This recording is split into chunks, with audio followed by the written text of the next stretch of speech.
Look, have you ever noticed this weird thing where the first few $1,000s you save feels like the hardest thing you've ever done, but then suddenly, after a certain point, money just starts behaving differently? Like maybe you finally get your bank account above zero. Then you fight your way to $500. Then $1,000. And it feels like every single dollar after that requires discipline, sacrifice, stress, saying no to stuff you actually want. And then, you hit around $5,000. And something changes. Not just in your bank account, but in how you think, how you spend, how you invest, and how much power money has over your emotions. And what's crazy is, most people never talk about this number. Everyone obsesses over $100,000. Or $1 million. Or passive income. But $5,000 is where things actually start to shift in a way that affects the rest of your financial life. And if you're sitting there thinking, okay Luke, that sounds dramatic, it's just $5,000. Stick with me.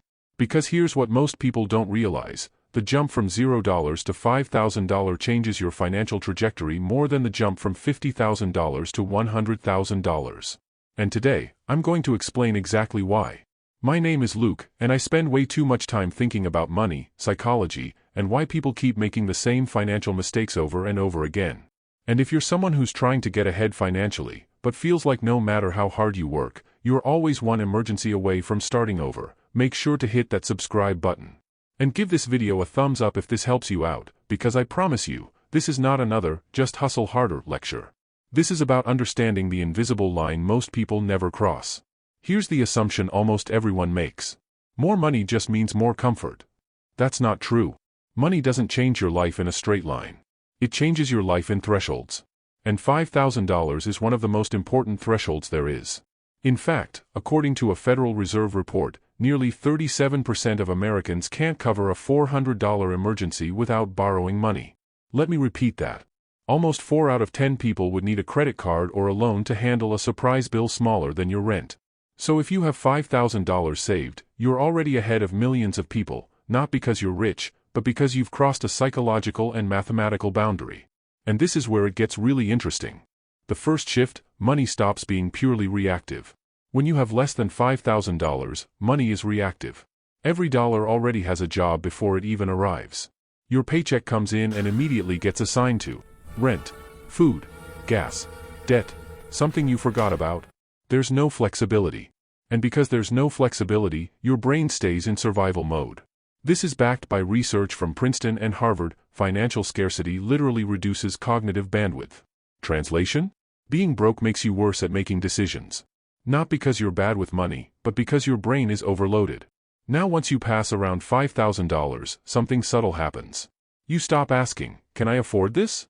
And start asking, is this worth it? That's a massive psychological shift. Let's get concrete. If you have $1,000 saved, one car repair wipes it out. One medical bill wipes it out. One missed paycheck wipes it out.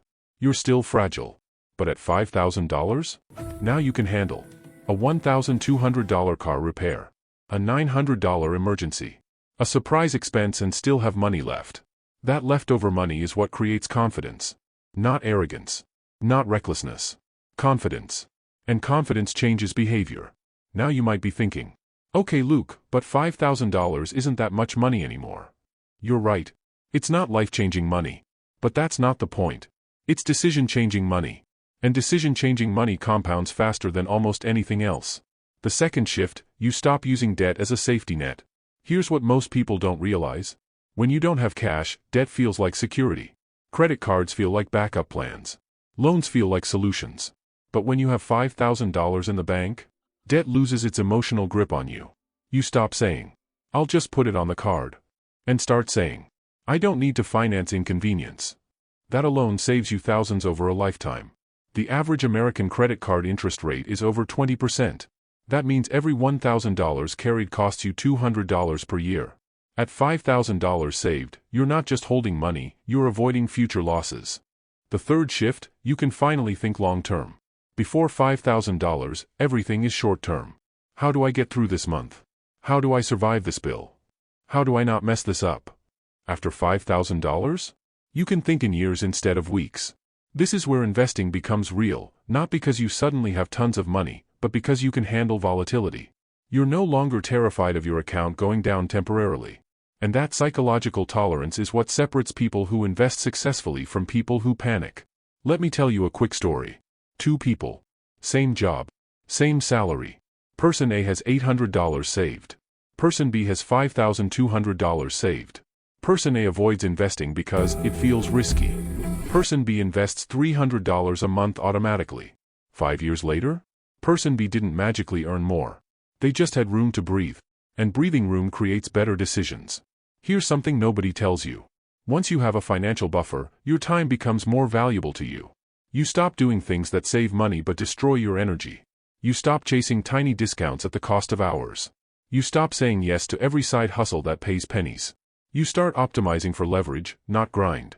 That mindset shift alone can increase your income without changing your job. Let's get practical. Step 1. Stop calling it emergency savings. Call it freedom capital. Words matter. Step 2. Automate before you optimize. $100 per week equals $5,200 per year. Step 3. Kill high-interest debt while saving. You don't need perfection, you need progress. Step 4. Protect the first $5,000 like it's sacred. No investing it. No gambling it. No, just this once. This is where it gets really interesting. Once you hit $5,000, the next $5,000 is easier. Not because life gets cheaper, but because you get better. You're calmer. You're more rational. You're less reactive. Money stops controlling your emotions. And that's when wealth actually starts. Look, you don't need to be rich to win with money. You need momentum. And $5,000 is where momentum begins. So if you're on your way there, keep going. If you're past it, protect it. And if you're below it, now you know exactly what you're aiming for. If this helped you, hit that like button. Subscribe if you want more honest conversations about money. And I'll see you in the next one.